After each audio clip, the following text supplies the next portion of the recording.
Breuke optel en aftrek. Ons kyk gou eers na 'n paar terme en konsepte wat jy reeds moet ken. 'n Breuk bestaan uit 'n teller en 'n noemer. Die teller vertel vir ons hoeveel stukke ons mee werk en die noemer wys in hoeveel stukke dit gebreek is. Wanneer die noemer groter as die teller is, noem ons dit 'n egte breuk.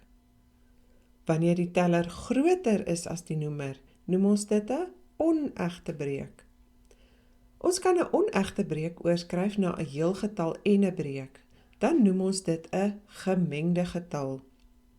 Jy moet nou al maklik 'n onegte breuk kan omskakel na 'n gemengde getal en andersom.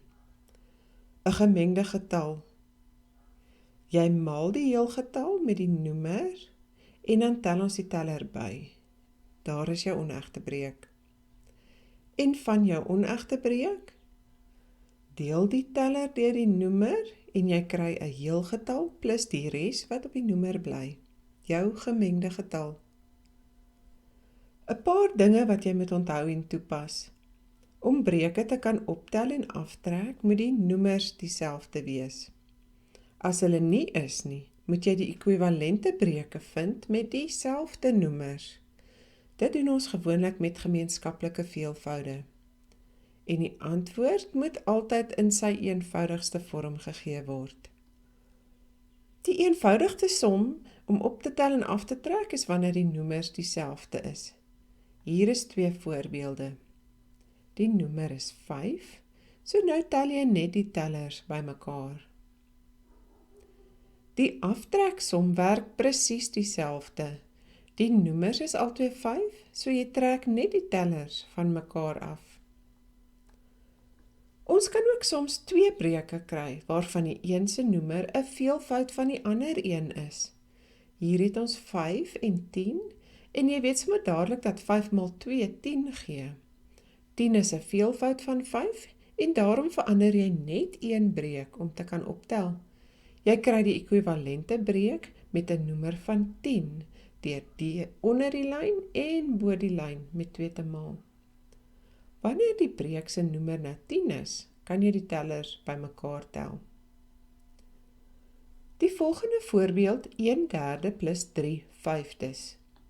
Die noemers is nie dieselfde nie, en hulle is ook nie veelvoude van mekaar nie. Hier moet ons nou al 2 breuke verander om dieselfde noemer te kry.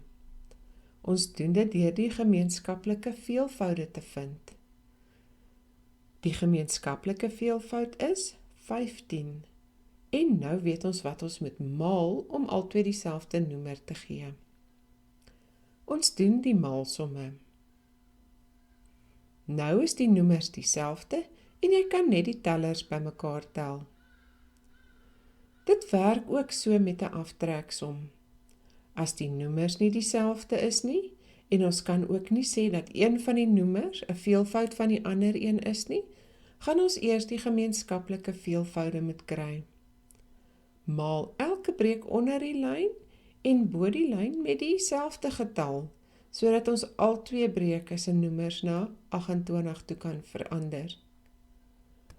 Wanneer jy nou ekwivalente breuke gevind het met dieselfde noemers, kan ons die breuke van mekaar aftrek. Onthou jy nog hoe tel mens gemengde breuke bymekaar?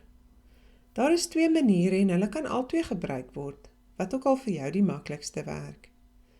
In hierdie voorbeeld werk ons met breuke met dieselfde noemers.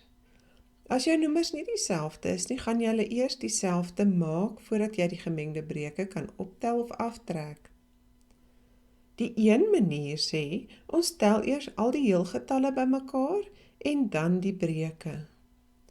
2 plus 3 plus 'n kwart plus 'n kwart. Die heelgetalle is 5 en die breuke is 2 kwarte. Ons gee mos altyd die breuke in hulle eenvoudigste vorm, so jou antwoord kan vereenvoudig word na 5,5. Die ander manier wat jy kan gebruik is om die gemengde breuke eers onegte breuke te maak. Tel die tellers bymekaar en ons gee altyd die antwoord in sy eenvoudigste vorm. So ons moet dit nou weer terug omskakel na 'n gemengde getal in sy eenvoudigste vorm.